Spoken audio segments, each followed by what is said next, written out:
오늘 은혜 받으실 하나님의 말씀은 마가복음 7장 24절에서 30절까지 말씀입니다. 마가복음 7장 24절에서 30절까지 말씀.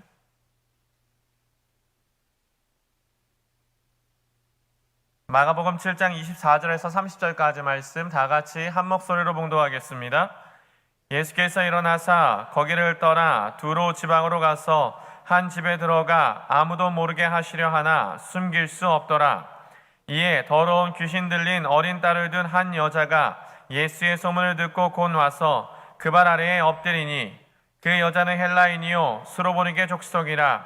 자기 딸에게서 귀신 쫓아내 주시기를 간구하거늘 예수께서 이르시되 자녀로 먼저 배불리 먹게 할지니 자녀의 떡을 취하여 개들에게 던짐이 마땅치 아니하니라. 여자가 대답하여 이르되 주여 올소이다마는 상 아래 개들도 아이들이 먹던 부스러기를 먹나이다. 예수께서 이르시되 이 말을 하셨으니 돌아가라 귀신이 내 딸들에게서 나갔느니라 하시매 여자가 집에 돌아가 본즉 아이가 침상에 누웠고 귀신이 나갔더라. 아멘. 저는 오늘 마가복음 7장 24절에서 30절까지 말씀을 가지고 부스러기라는 제목으로 하나님 말씀 같이 나누도록 하겠습니다. 여러분 혹시 이 찬송가 가사 중에 이 금주에 대해서 노래하는 찬송가 보신 적 있으십니까? 그 이대에서 성악을 전공한 이배세라는 작곡가가 지은 찬송이 하나 있는데요. 이 제목이 금주가, 이 가사가 이렇습니다. 금수강상 내동포여 술을 입에 대지 마라. 건강지력 손상하니 천치될까 늘 두렵다. 폐가 망신될 독주는 빚돈에서 마시면서 자녀 교육 위하여는 일전 한 푼 안 쓰려네. 전국 술값 다 합하여 곳곳마다 학교 세워 자녀 수양 늘 시키면 동서문명 잘 빛내리. 주님 주신 내 재능과 부모님께 받은 귀태 술에 돕기 받지 말고 국가 위에 일할지라. 아 마시지 마라 구술 아 보지도 마라 구슬 조선사회 복받기는 금주함에 있느니라. 이걸 조금 더 풀면 이런 내용입니다. 오 나의 형제여 술을 입에 대지 말게.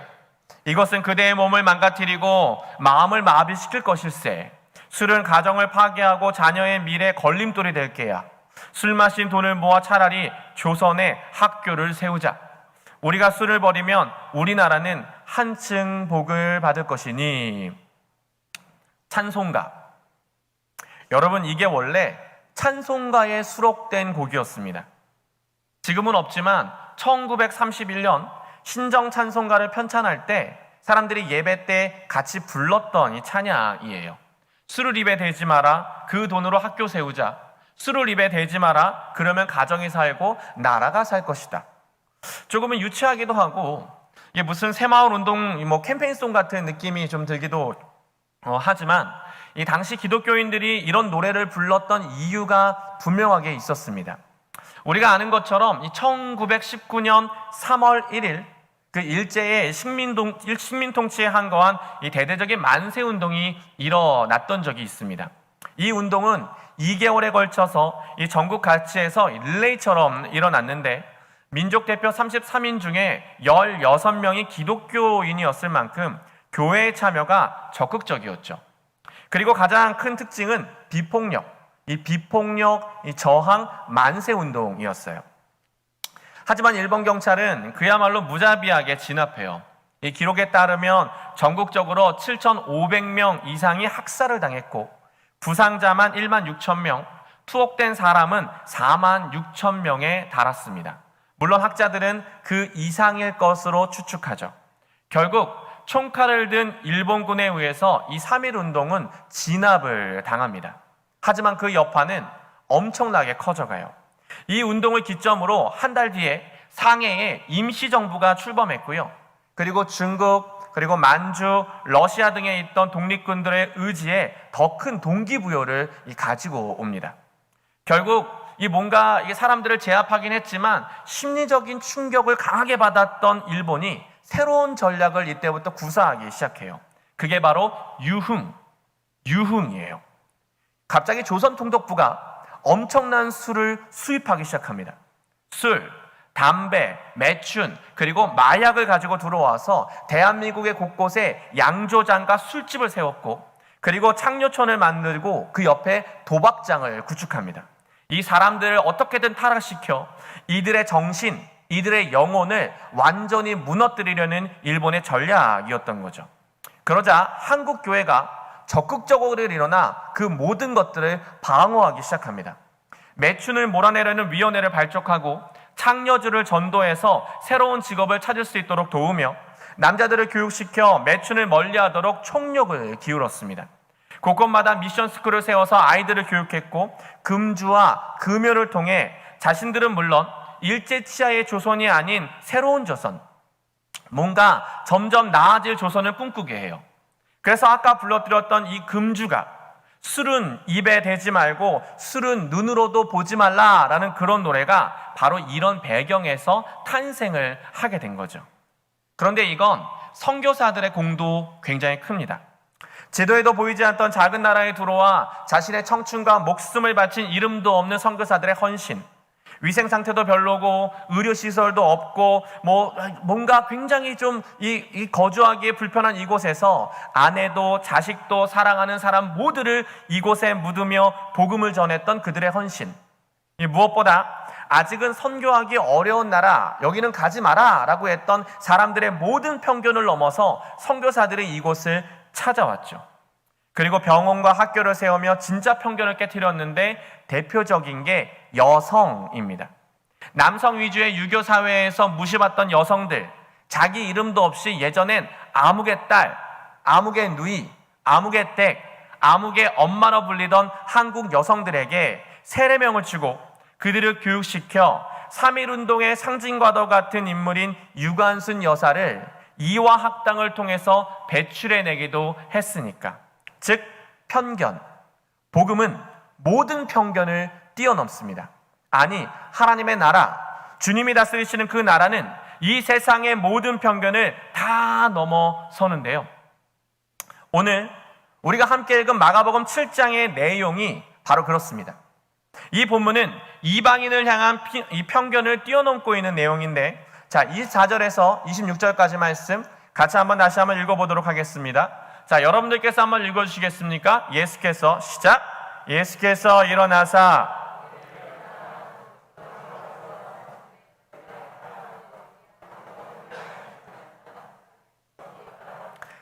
이에 더러운 귀신 들린 어린 딸을 둔 한 여자가 예수의 소문을 듣고 곧 와서 그 발 아래에 엎드리니, 그 여자는 헬라인이요 수로보니게 족속이라 자기 딸에게서 귀신 쫓아내 주기를 간구하거늘. 예수님이 갈릴리 두로라는 지방에 가셨을 때 한 여인이 주님을 찾아옵니다. 그녀는 헬라인에다 수로보니게 족속으로 당시 이게 문화에서는 이 유대 랍비한테 말도 붙이면 안 되는 그런 사람, 거기에다가 자기 딸이 귀신 들려 이 부정한 사람을 소름 끼치도록 싫어하는 유대 공동체와의 접촉은 절대로 해서는 안 되는 그런 사람이었거든요. 그런데 이 여인이 예수님을 찾아옵니다. 초대하지도 않은 집에 들어와서 자기 딸에게 붙은 귀신을 좀 쫓아내달라며 간청하기를 시작해요. 이건 되면 좋고 아님 말고식의 요청이 아니에요. 여기서의 간구하거늘은 현재 진행형입니다. 사람들의 눈치와 제재에도 불구하고 끊임없이 끈덕지게 예수님을 향해 간구하고 있다는 거예요. 이 간구가 얼마나 강력했는지 같은 이야기를 기록했던 마태복음 15장을 살펴보면 제자들이 너무 성가셔서 우리 그냥 저 여자를 쫓아내어 버리자라고 건의했을 정도였어요. 그런데도 여자가 포기하지 않습니다. 왜? 딸이 아프니까. 어떻게든 예수님을 만나야 하니까. 그런데 예수님이 이 여자를 보고 다소 충격적인 이야기를 하십니다. 어쩌면 이게 마가복음에서 가장 당황스러운 본문일 수도 있는데 27절, 28절입니다. 27절, 28절 같이 읽습니다. 시작. 예수께서 이르시되 자녀로 먼저 배불리 먹게 하시니 자녀의 떡을 취하여 개들에게 던짐이 마땅치 아니하니라. 여자가 대답하여 이르되 주여 올소이다마는 상아래 개들도 아이들이 먹던 그 부스러기를 먹나이다. 여자를 향해 개래요. 여자를 보고 개. 개래요. 그것도 사람들이 먹던 부스러기, 식탁 밑에 떨어진 부스러기나 먹던 개. 예수님이 말씀하세요. 자녀들에게 먹을 빵을 취해서 개에게 던져줄 사람은 없어. 물론 이 여자가 이 이야기를 듣고도 이걸 굉장히 넉살 좋게 받아냅니다. 이 여자의 사회성이 원래 만렙인 건지 아니면 자존심이 없는 건지는 알 수 없으나 상 밑에 떨어진 부스러기라도 먹겠으니 그거라도 자기한테 달래요. 이 유진 피터슨의 메시지 번역본을 읽으면 이게 조금 더 리얼한데 들어보세요. 번역이 이렇습니다. 예수께서 말씀하셨다. 줄을 서서 차례를 기다려라. 자녀들을 먼저 먹이는 법이다. 그리고 남은 것이 있으면 개들의 차지다. 여자가 말했다. 지당하신 말씀입니다. 주님, 하지만 상 밑에 개들도 자녀들이 흘리는 부스러기는 먹지 않습니까? 이 조금은 이 충격, 어쩌면 굉장히 좀 불편한 대화입니다. 특히 상 밑에 떨어진 부스러기, 이 부스러기가 어떤 건지 1세기 문화 속에서 살펴보면 이거는 더 불편한 이 본문인데요. 여러분은 이 부스러기 하면 어떤 이미지가 떠오르십니까? 이 본문에서 말하는 부스러기는 어떤 부스러기를 말하고 있는 걸까요? 우리가 이렇게 막 크로와상이나 식빵 같은 걸 이렇게 먹으면 나도 모르게 밑으로 이렇게 뚝뚝뚝뚝 흘리는 그런 부스러기일까요? 아니면 애들이 이렇게 밥 먹다가 밥풀 이렇게 한두 개씩 막 이렇게 흘리는 그런 것을 지금 말하고 있는 걸까요? 이 부스러기는 어떤 부스러기일까요? 이 장면을 이해하기 위해서는 그 당시의 식사 풍경과 이 빵에 대한 이해가 필요한데 이게 완벽한 사진이라고 할 수는 없지만 1세기 사람들은 이렇게 사진을 잠깐 보시면 이 대부분 이런 종류의 빵을 먹었습니다. 그러니까 밀가루 또는 이 보리가루를 활용해서 그 인도식 커리 찍어 먹을 때 먹는 이 난이나 이 또띠아 같이 생긴 이런 납작한 빵을 이 사람들이 주로 먹었대요. 근데 이제 보통 이 사람들이 숟가락 젓가락이 없으니까 대부분 손으로 이걸 먹잖아요. 그래서 손으로 이걸 이렇게 찢어서 스프 같은 것은 이걸 그냥 이 숟가락처럼 사용해서 이렇게 떠서 먹기도 하고요. 대부분 이걸 찢어서 여기에 이제 야채나 고기 같은 것을 싸서 이렇게 먹던지 아니면 이거 자체로 굉장히 담백했기 때문에 그냥 그 자체로 즐기기도 했답니다. 근데 재밌는 건 이 빵을요 먹는 용도로만 사용하지 않았다는 거예요. 우리가 이게 피자 같은 거 먹고 좀 오랫동안 이렇게 놔두면 피자 도우가 딱딱하게 굳잖아요. 이런 것처럼 얘를 이렇게 오랫동안 구워서 이렇게 놔두면 얘가 딱딱하게 굳거든요. 그러면 이걸 뭘로 사용했냐면 다른 음식을 해놓고 얘가 식지 말라고 덮는 뚜껑, 얘를 뚜껑으로도 활용했고요. 그 다음에 얘를 뭘로도 사용했냐면 이런 물수건, 이런 손수건으로도 사용했어요. 그러니까 손으로 음식을 먹잖아요.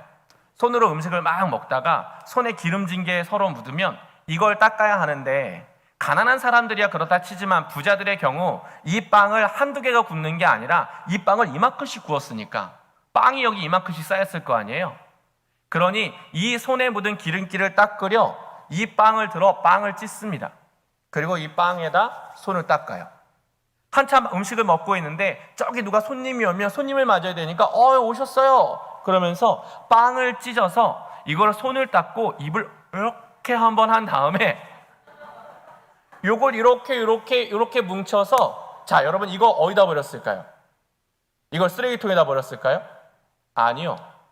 이걸 상 밑에 던집니다. 그럼 이걸 누가 와서 먹었을까요? 이걸 상 밑에 있는 개들이 와서 먹는 거예요. 여러분 이게 오늘 본문에서 나오는 부스러기입니다. 주인 상에 떨어지는 부스러기. 수로보니게 여인이 저 그거라도 먹겠으니 저한테 던져만 주십시오 라고 했던 부스러기. 이게 이런 의미예요. 그래서 본문을 이걸 좀 알고 읽으면 말씀이 더 불편합니다. 이거 뭐야? 인격모독이야? 인종차별이야? 갑질이야? 너무 매몰차 보여요. 사실 그렇잖아요. 요즘 같은 시대야 많은 사람들이 이 개를 사랑하지만 시작 시대에 있어서의 개는 진짜 천덕꾸러기 같은 존재였거든요. 그땐 아무도 개를 사랑하지 않아서 누군가 자기한테 개 같다, 개 같은 존재다 너 개 닮았어. 이건 지금 들어도 기분 별로 안 좋을 것 같긴 한데 아무튼 그때는 정말 이게 심각한 모욕이었어요. 하지만 본문을 자세히 살펴보면 예수님의 말씀은 모욕이 아닙니다. 이건 비유. 예수님이 하셨던 여러 말씀이 그렇듯 이거는 사실 비유예요. 같은 이야기를 기록한 마태복음 15장 24절에 보면 그 의미가 밝혀져 있습니다. 마태복음 15장 24절 이렇게 기록합니다. 예수께서 대답하여 이르시되 나는 이스라엘 집에 잃어버린 양 외에는 다른 데서 보내심을 받지 아니하였노라 하시니, 메시지 성경은 이렇게 번역합니다. 예수께서 거절하시며 그들에게 말씀하셨다. 나는 이스라엘에 잃어버린 양을 대하는 것만으로도 바쁘다. 즉 예수님은 지금 특별한 이유로 이스라엘 목회에만 집중하고 계실 때였습니다. 그분은 자신의 모든 약속의 성취요, 성전의 완성이며 제사장과 선지자와 왕의 종결편으로 오셨음을 지금 현재는 이스라엘 역사 안에서만 먼저 증명하셔야만 했거든요. 그래서 오늘 본문은 모욕이 아닙니다. 이건 비유예요. 예루살렘과 온 유대와 사마리아와 땅끝. 사도행전에서 말씀하신 예루살렘과 온 유대와 사마리아와 땅끝. 사람에 대한 편견, 인종에 대한 편견, 성별에 대한 편견, 문화와 생각에 대한 편견을 깨고 칼과 창이 아닌 사랑과 섬김, 곧 십자가의 죽음으로 하나님의 구원 역사를 열어갈 테니 그 흐름을 잠깐만 이해해 달란 이야기예요. 그러면서 제자들, 옆에서 이 모든 것들을 지켜보고 있는 제자들, 이 모든 것을 보지만 여전히 유대인의 그 좁은 틀 안에서 벗어나지 못해 여전히 메시아를 오해하고 하나님의 사역을 오해하는 그 제자들에게 내가 이스라엘만의 왕이 아니라 열방의 왕이야 라는 사실을 지금 실제적으로 가르쳐 주고 계시는데도 제자들이 깨닫질 못하는 거죠. 그런데 놀라운 건 이 비유를 수로보니게 여인이 찰떡같이 알아들어요. 즉 예수님이 누구신지를 정확하게 파악한 인물, 그래서 과감하게 믿음으로 자신의 기도를 간구한 인물, 그녀가 수로보니게 여인이었다는 거죠. 그래서 여러분, 믿음은요 그냥 단지 어떤 것을 확신하는 것만이 아닌 그 확신을 따라 포기하지 않고 행동하는 것까지를 의미합니다. 즉 장애물이 있어도 돌파하는 것, 포기하지 않는 집요함, 그 집요함이 우리에게 필요해요. 예수님이 중풍병자를 고치실 때 중풍병자를 데리고 온 친구들이 포기하지 않고 지붕을 뚫어서라도 자기 친구를 예수님께 내어냈던 것처럼 이 수로보니게 여인은 모든 편견을 무릅쓰고 주님께 나와 집요하게 간구하죠. 그래서 묻습니다. 지금 여러분은 어떤 믿음을 가지고 이 자리에 나오셨습니까? 여러분은 현재 무엇을 집요하게 붙잡고 기도하며 주님 앞에 나아가고 계십니까? 아니, 우리가 믿음으로 나아가기 위해서 우리도 어떤 정체성이 필요한데 우리는 어떤 정체성을 잊지 않고 가지고 있어야 할까요? 최근 출간된 책 중에 제가 상당히 좀 감동적으로 읽었던 책이 하나 있습니다. 신동열이라는 목사님의 TNTQ라는 책이 있는데요. 현재 소명교육 개발원으로 이분이 청년과 청소년의 소명을 이렇게 조금 찾아주고 상담하는 사역만 무려 한 17년 이상 굉장히 오랫동안 하신 분인데, 이분이 청소년 사역을 계속 하다가 어느 날 보니까 중년들, 나이 50이 넘어가면서 난 누구지? 난 뭐지? 나는 어떤 사람이지? 그리고 60이 넘어가면서 나는 이제 별볼일 없는 사람인가? 나는 존재감이 없는 사람인가? 라는 이 중년과 노년들을 대상으로 요즘은 글을 쓰고 우리의 정체성이 무엇인지를 밝혀내는 사역을 하시는데, 여기에 조금 한 글귀를 읽고 제 마음에 너무 큰 위로를 좀 얻었던 때가 있습니다. 그래서 제가 조금 글이 좀 길기는 한데요, 제가 좀 여러분과 함께 나누고 싶어서 이 글을 좀 발췌해 왔습니다. 제가 좀 읽어드릴 테니까 여러분 같이 한번 들어보시죠. 사역자의 입장입니다. 이분이 사역자니까 사역자의 입장에서, 그리고 이분 현재가 50이 넘은 중년이에요. 그러니까 중년의 한 사역자의 자기 고백과 같은 겁니다. 내용이 이렇습니다. 나는 주님의 일을 하는 사역자로서 그동안 돈 버는데 집착하지 않기로 결정했었다. 그런데 이제 보니 사역도 잘하지 못한 것 같고 돈도 없다. 주님의 일을 하는 사역자답게 명예와 권력에 집착하지 않았다. 그런데 이제 보니 사역의 규모도 작고 명예와 권력도 없다. 주님만 기쁘시게 해드리겠다며 사람의 시선과 평가 따위 신경 쓰지 않았다. 그랬더니 주님을 기쁘시게 해드리지도 못한 것 같고 사람들은 아예 나한테 신경조차 쓰지 않는다. 어느새 나는 무능한 존재가 되었고 마음은 더 조급해졌다. 최선을 다해 살았지만 최선을 다해 인생을 허름하게 만든 것 같다. 그런데 여기 반전이 있다. 이런 나를 다시 발견하니 무언가 가능성이 보인다. 내가 멈추지 않고 하고 있는 일은 이것, 나를 통해 하나님이 드러나기를 소망하는 것이다. 물론 내 욕심과 죄성의 습관이 마음을 오염시킨 적도 있지만 그럴 때마다 아파하면서 돌이키려 애썼다. 좋은 게 좋은 거라는 식으로 흘러가지 않게 나를 본능에 내맡기지 않았고 치열하게 싸웠다. 여러 가지로 부족하지만 이런 내 모습을 통해 하나님의 통치가 이 땅에 나타나기를 바랬다. 그렇게 나는 내 존재를 깨달았다. 나는 거울이었다. 거울은 자신이 아니라 자신을 사용하는 대상을 비추기 위해서 존재한다. 그래, 나는 초라한 거울이다. 그러나 하나님은 초라한 거울을 통해 그분을 드러내기를 원하신다. 그래, 나는 작은 거울이다. 아무 장식도 없는 작고 초라한 거울이다. 그러나 하나님을 반사해 온 세상에 보여줄 수 있다. 그래서 난 나에게 감동이다. 나 자체로는 안 되지만 감동스러운 존재인 하나님을 반사하는 역할을 하니 나에게 감동이다. 나만 감동이 아니다. 자신의 무능함과 나약함을 단식하는 다른 크리스천을 만나도 감동이다. 치열한 경쟁과 자신의 삶에서 겪는 여러 부침들 때문에 힘들어하고 푸념하지만 사실은 다른 사람을 돌보고 책임지느라 그런 거니까 나는 그들의 모습에서 하나님의 형상을 본다. 그러기에 우리는 감동이다. 자신에게 집중하면 초라하고 깨지기 쉬운 거울이지만 그런 거울로도 전 우주를 밝히고 따뜻하게 하는 태양빛을 반사할 수 있기에 감동이다. 즉 우리는 그분을 비추는 거울로 태어났다. 그러니 우리 거울로 살자.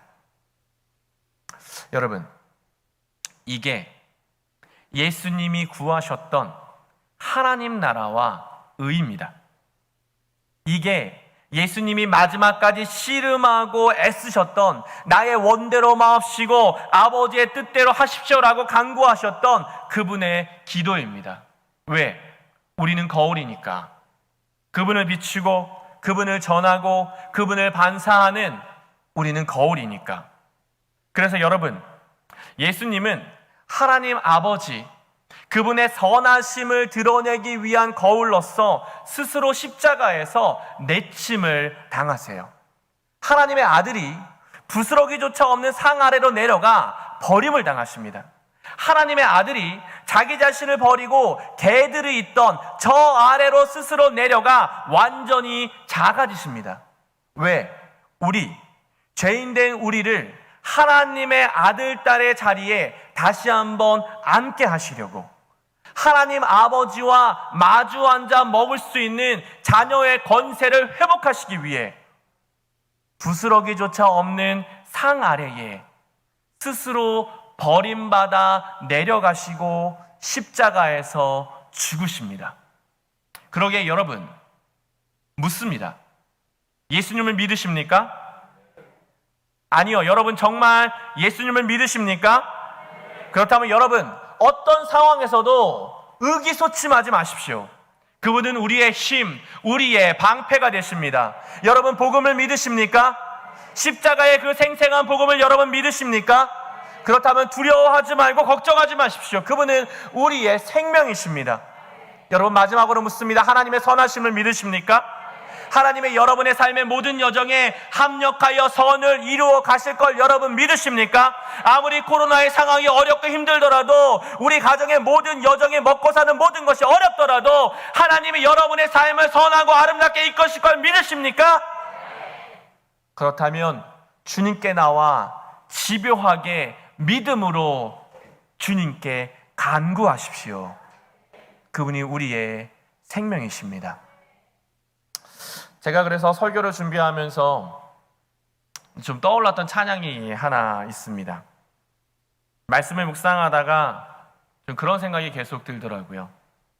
어쩌면 나야말로 저 산 밑에 떨어진 부스러기 같은 사람은 아닐까? 여기서 앞에서는 너무 괜찮게 이 조명 안에서 이런 정장 입고 이렇게 너무 귀한 성도들 앞에 설교하고 있지만 나야말로 하나님의 은혜 아니면 아무것도 할 수 없는 부스러기 같은 존재. 나야말로 그런 사람은 아닐까? 그리고 나는 정말 내 삶에서 하나님 그분을 반사해서 사람들에게 보여주고 있을까? 혹여 내가 그렇지 못하면 내가 왜 못하고 있을까? 어쩌면 여러분, 우리가 자꾸 하나님의 은혜, 그 부스러기 하나만 먹어도 충분히 살아날 수 있는 그 하나님의 은혜를 자꾸 잃어버리고 있기 때문은 아닐까요? 그래서 이 시간 이 찬양 같이 한번 부르고 기도했으면 좋겠는데요. 여러분이 잘 아시고 최근에 우리가 굉장히 많이 불렀던 찬양입니다. 가사 내용이 이렇습니다. 내가 누려왔던 모든 것들이, 내가 지나왔던 모든 시간이, 내가 걸어왔던 모든 순간이 당연한 것 아니라 은혜였소. 아침 해가 뜨고 저녁에 노을, 봄의 꽃향기와 가을의 열매, 변하는 계절의 모든 순간이 당연한 게 아니라 은혜였소. 내가 이 땅에 태어나 사는 것, 어린 아이 시절과 지금까지 숨을 쉬며 살며 꿈을 꾸는 삶, 이거 당연한 게 아니라 은혜였소. 내가 하나님의 자녀를 살며 오늘 찬양하고 예배하는 삶, 복음을 전할 수 있는 축복이 당연한 게 아니라 은혜였어. 우리 같이 찬양하시고 같이 기도했으면 좋겠습니다.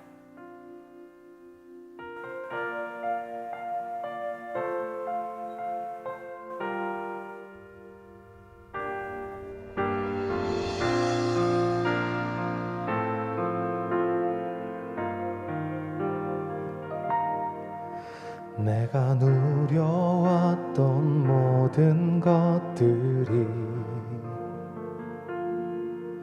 내가 지나왔던 모든 시간이, 내가 걸어왔던 모든 순간이 당연한 것 아니라 은혜였소. 아침 해가 뜨고 저녁에 노을, 봄의 꽃향기와 가을의 열매, 변하는 계절의 모든 순간이 당연한 것 아니라 은혜였어. 모든 것이 은혜, 은혜, 은혜, 한없는 은혜.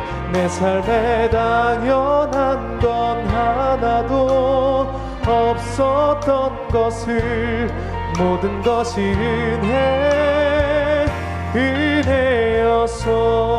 내가 내가 이 땅에 태어나 사는 것 내가 이 땅에 태어나 사는 것 어린아이 시절과 지금까지 어린아이 시절과 지금까지 숨을 쉬며 살며 꿈을 꾸는 숨을 삶 쉬며 살며 꿈을 꾸는 삶 당연한 것 아니라 은혜였소. 당연한 것 아니라 은혜였소. 우리 고백합니다. 내가 하나님의 자녀로 내가 살며 하나님의 자녀로 살며 오늘 찬양하고 예배하는 삶 오늘 찬양하고 예배하는 삶 복음을 전할 수 있는 축복에 복음을 전할 수 있는 축복이 당연한 것 아니라 은혜였소. 당연한 것 아니라 은혜였소. 모든 것이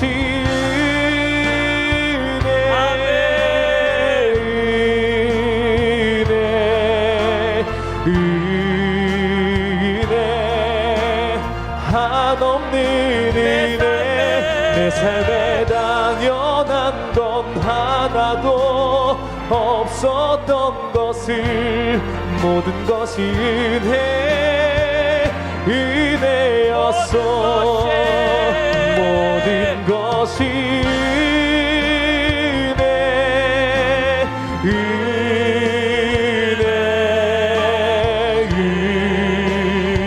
은혜 한없는 은혜 내 삶에 당연한 건 하나도 없었던 것을 모든 것이 은혜였소. 모든 것이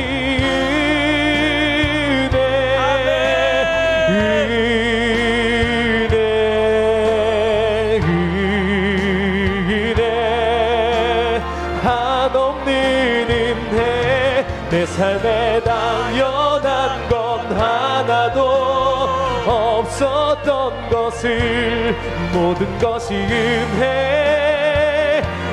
은혜였소. 우리 시간에 기도하겠습니다. 주님, 수로보니게 여인이 작은 부스러기 하나라도 주님이 주시면 내 딸이 살겠사오니 나에게 은혜를 베풀어 달라고 간구했던 것처럼 하나님, 이 시간 우리가 믿음으로 주님께 간구하기를 원합니다.